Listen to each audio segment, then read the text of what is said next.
ఆంధ్రప్రదేశ్లో ఇప్పుడు అందరూ ఆసక్తిగా ఎదురు చూస్తున్న ఒక అంశం ఏమైనా ఉందా అధికార పార్టీ నుంచి అంటే, ఇప్పటి వరకు ఎలాంటి మేనిఫెస్టో ప్రకటించినప్పుడే జగన్మోహన్ రెడ్డి గారికి ఈ మాదిరిగా క్రేజ్ ఉంటే, ఒక్కసారిగా కొత్త హామీల ప్రకటన అనంతరం జరగబోయే కార్యక్రమాలు ఎలా ఉంటాయి? వన్స్ జగన్ నోట కొత్త మేనిఫెస్టో విడుదలైన తర్వాత ఏ రకంగా ఉంటుంది అనే దానిపై ఇప్పుడు అంతా కూడా ఆసక్తిగా ఎదురు చూస్తున్నారు. ఇక్కడ ఒక అనాలిసిస్లో ప్రకారం బహుశా ఇవైతే కొత్త హామీలో ఉండవచ్చు అనే ప్రతిపాదికన కొన్ని మనకు కనబడుతున్నాయి. ఇక అవి అసలు ఏంటి, వాటి యొక్క వివరాలు ఏంటి, ఒక్కసారి మనం క్లీన్గా చూసే ప్రయత్నం చేద్దాం.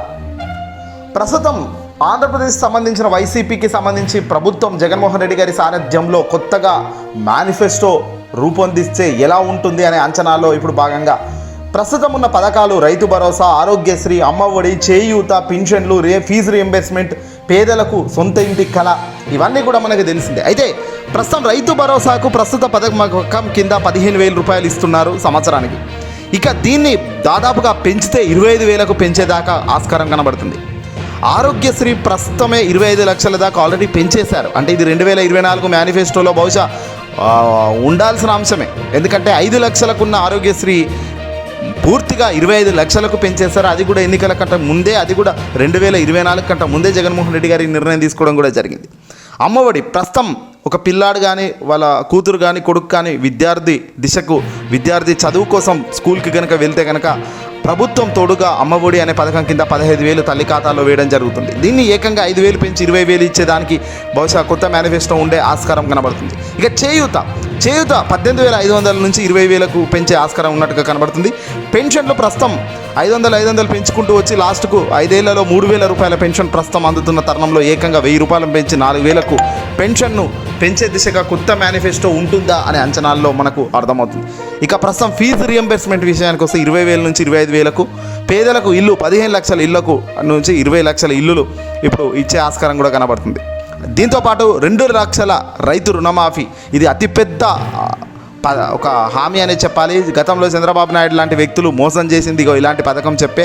కానీ ఇప్పుడు జగన్మోహన్ రెడ్డి గారు కనుక, ఎందుకంటే చెప్పిన మాట చేస్తాడు, చేసేది ఉంటేనే చెబుతాడు, ఏదో అల్లాటపాగా ఏది పడితే అది చెప్పే మనిషి కాదు. కాబట్టి ఖచ్చితంగా ఇక్కడ మేనిఫెస్టోపై అయితే అందరి కళ్ళు ఉన్నాయి.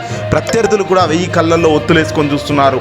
ఒకవేళ జగన్ మేనిఫెస్టో వేరే లెవెల్ ఉంటే ఇక మనం తట్టా బుట్టా సదురుకోవాల్సిందేనని ప్రత్యర్థులు ఆల్రెడీ డిసైడ్ అయ్యి ఉన్నారు పాపం. ఇక బహుశా సిద్ధం సభ ఈ నెలలో జరగబోయే 10వ తారీఖున ఇంకో మరో 5 రోజుల్లో జరగబోయే సిద్ధం సభలో ఖచ్చితంగా మేనిఫెస్టో ప్రకటన అనేది ఉంటుంది. ఆల్రెడీ ఎన్నికలకు బహుశా 30-40 రోజుల తేడా మాత్రమే, ఒక నెల రోజుల తేడా గ్యాప్ మాత్రమే ఉంది. కాబట్టి ఖచ్చితంగా మేనిఫెస్టో అనేది ఇక జగన్మోహన్ రెడ్డి గారు విడుదల చేయాల్సిందే, చెబుతారు కూడా రాబోయే ఈ కొద్ది రోజుల్లో. ఇక 2 లక్షల రైతు రుణమాఫీ అనేది ప్రకటిస్తారా? ఇది ప్రకటిస్తే మాత్రం ప్రపంచనం లాంటి ప్రపంచనమే.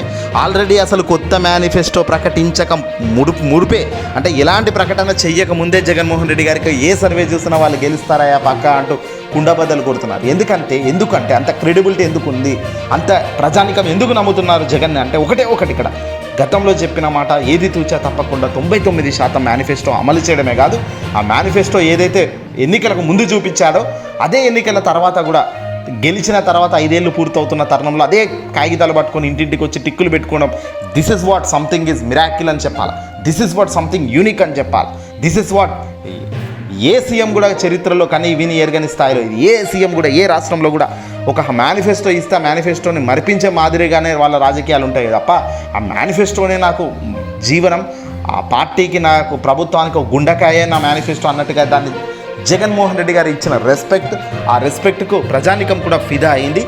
తద్వారానే తాను ఏం చెప్పకపోయినా, తద్వారానే తాను ఏం ఇంకా ప్రకటన చేయకపోయినప్పటికీ, ఇంకా అసలు మేనిఫెస్టో ఎలాంటి ప్రకటన చేయకముందే జగన్మోహన్ రెడ్డి గారికి 60% ఓట్లు ప్రజానికం, అంటే కోట్లు 60 లక్షల మంది ఓట్లు వేస్తారు అనే తట్టుగా దాటా వస్తున్నప్పుడు ఒక్కసారి కొత్త మేనిఫెస్టో కనుక విడుదలై అది ప్రజల్లోకి ఒక 10 రోజుల్లో పూర్తి స్థాయిలో వెళ్తుంది ప్రజల్లోకి. ఎందుకంటే ఉన్న డిజిటల్ ఇంపాక్ట్ ఆ విధంగా ఉంది కాబట్టి ఆ తర్వాత మామూలుగానైతే ఉండదు అనేది. ఇక చూద్దాం, కొత్త హామీలో 2 లక్షల రుణమాఫీ తర్వాత డ్వాక్రా రుణమాఫీ, మహిళలకు ఉచిత బస్ పథకం.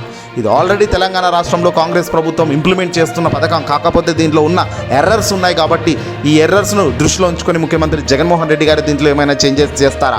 కేవలం చదువుకునే విద్యార్థులకు, ఉద్యోగం చేస్తున్న విద్యార్థులకు అలాగే మహిళలు ఒక ప్రాంతం నుంచి ఇంకో ప్రాంతంకు ప్రతినిత్యం ట్రావెల్ చేస్తున్న వాళ్ళకు, అంటే ఉద్యోగం పేరిటనో ఇంకో పేరిటనో రెగ్యులర్గా పోయే వాళ్ళకు మాత్రమే ఉచిత బస్ పథకం పెడతారా, లేదంటే ఎవ్రీ ఉమెన్ కంప్లీట్గా బస్ ఫ్రీ అంటారా అనేది మాత్రం ఇక్కడ జగన్మోహన్ రెడ్డి గారు నిజంగా ఈ పథకాన్ని తెస్తే ఎలా ఉంటుంది, దీనిపై స్టడీ ఏ మాదిరిగా ఆంధ్రప్రదేశ్ గవర్నమెంట్ చేసింది అనే దానిపై కూడా ఇప్పుడు అంతా కూడా చర్చ జరుగుతుంది. పక్కా ప్రణాళికతో జగన్మోహన్ రెడ్డి గారు అడుగులు వేస్తున్నట్టుగా కూడా క్లియర్గా తెలుస్తుంది. ఇక 400 రూపాయలకే గ్యాస్ సిలిండర్ అంటున్నారు. అర్హులైన పేద మహిళలకు నెలకు 3,000 నుంచి 4,000 బహుశా రిపీట్ అర్హులైన పేద మహిళలకు నెలకు 3,000 రూపాయలని, 5 లక్షల విద్యా కార్డ్ అని, అంటే ఎడ్యుకేషన్ కార్డ్ అని ఒకటి పెట్టి దాంట్లో ఒక 5 lakhs, తద్వారా కోచింగ్స్ నేర్చుకున్నా, ఇంకో స్కిల్స్ నేర్చుకున్నా, ఇంకేదైనా నేర్చుకున్నా ప్రతి కంపెనీతో టైఅప్ అవ్వడం, ఇట్లాంటి చాలా కార్యక్రమాలకు, అంటే కొన్ని ఎడ్యుకేషన్ ఇన్స్టిట్యూషన్స్తో టైఅప్ అవ్వడం, తద్వారా వీళ్ళు పోయి అక్కడ రిడీమ్ చేసుకోవడం లాంటివి ఏమైనా చేస్తారా? ఇవన్నీ విద్యార్థులకు ల్యాప్టాప్స్ మరింత పెంచడం, అంటే ఆల్రెడీ విద్యార్థులకు ల్యాప్టాప్స్ ట్యాబ్స్ ఇస్తున్న తరుణంలో మరింత దాన్ని పెంచుతూ విద్యార్థులకు నేరుగా ల్యాప్టాప్స్, మరి ఎక్కడి నుంచి ఏ తరగతి వాళ్ళకు ఏంటి అనేది కూడా తెలియదు. ఇంటర్ పూర్తి చేసిన అమ్మాయిలకు ఎలక్ట్రిక్ స్కూటర్లు కూడా ఇచ్చే పరిస్థితి కనబడుతున్నట్టుగా కొత్త మేనిఫెస్టోనైతే పూర్తిగా నూతనంగా కొత్తగా ఉంది. ఇదైతే ఊహించని స్థాయిలో వైరల్ కూడా అవుతున్న తరుణంలో అసలు ఇవన్నీ కూడా ఒక అంచనా ప్రక్రియ. మరి ఇవి వాస్తవ రూపంలో ఇవే ఉంటాయా, ఇంకా కొత్తగా ఏమొస్తాయి అనేది చూడాల్సిన అవసరం ఉంది. ఏదేమైనప్పటికీ కూడా జగన్మోహన్ రెడ్డి గారు ఇచ్చిన మాట తప్పని ఓటు అనేది ఇటీవల ఆయన పాటల్లోనే రాసుకొచ్చిన ఈ లైన్లు నిజంగా ఆచరణలో కూడా ఉన్నాయి కదయ్యా. ఆచరణలో లేకపోతే రాస్తే తప్పు, కానీ ఆచరణలో ఎంత 100% ఆచరణ ఉన్నప్పుడు రాయడంలో తప్పు లేదు. కేవలం ఇక్కడ ఆశ్చర్య కలిగించే అంశం ఏంటంటే ముఖ్యమంత్రి జగన్మోహన్ రెడ్డి గారు 5 ఏళ్ళ పరిపాలన మనం అనకూడదు. సంవత్సరంన్నర, దాదాపు 2 సంవత్సరాలు కరోనాకే పూర్తి టైం అంతా వేస్ట్ అయిపోయింది. కరోనాకు ప్రతి ఒక్కరూ ఇంట్లోనే హౌస్ ఐసోలేషన్లో ఉండడం, ఇంట్లో నుంచి బయటికి రాకుండా 2 సంవత్సరాలు కరోనా వ్యాధితో యుద్ధం చేస్తున్న తరుణంలో కూడా ఈ పథకాలకు జగన్ ఎక్కడ బ్రేక్ వేయకుండా ప్రతి రూపాయి ఎక్కడ ఏ యుద్ధం చేశామన్నది దేవుడు ఎరుగు. ప్రజలు మాత్రం ఇబ్బంది పడవద్దు, మనది సముద్రం, మనం ఎలాగైనా ఇబ్బంది పడతాం, మనం బయట ఎక్కుతాం, ఇంకోటి చేస్తాం, కానీ ప్రజలనికం చాలా ఇబ్బంది పడకూడదు అన్న ఒకే ఒక్క ఆశయం జగన్మోహన్ రెడ్డి గారికి గొప్పగా తన పరిపాలన తీర్చిదిద్దాడు. కేవలం 3.5 సంవత్సరాల్లోనే ఆయన ఇంత చేయగలిగితే రాబోయే ఒక 5 సంవత్సరాలు ఫుల్ ఫ్లెడ్జ్డ్గా, ఎందుకంటే ఇప్పుడు ఈ 2019 నుంచి 2024 మధ్య కరోనా లాంటి దరిద్రపు సమయం వచ్చింది కాబట్టి సరే నెక్స్ట్ ఇప్పుడు రాబోయే 24 నుంచి 29 వరకు గొప్ప సమయం కదా ఇది. ఇక్కడ ఈ సమయం మరింత మంచి అంటూ జగన్మోహన్ రెడ్డి చేసే ప్రజానికంకు ఇంకా కొత్త పథకాలు, నూతన ఆలోచనలు, ఎందుకంటే ఇక్కడ యంగ్ బ్లడ్ ఆలోచన విధానం పూర్తిగా వేరుగా ఉంది. ఏ రాష్ట్రంలో లేని ముఖ్యమంత్రి ఆలోచనలు రాష్ట్ర వ్యాప్తంగా ఆంధ్రప్రదేశ్లో ఉండటం కావచ్చు, దాన్ని ఇంప్లిమెంట్ చేసే ధైర్యం కావచ్చు, సక్సెస్ మార్గంలో దాన్ని ప్రయాణించే ఒక దృక్పథం కావచ్చు, ఇవన్నీ కూడా ముఖ్యమంత్రి జగన్ గారికి చాలా పాజిటివ్ ఇంపాక్ట్గా నిలబడుతున్నాయి.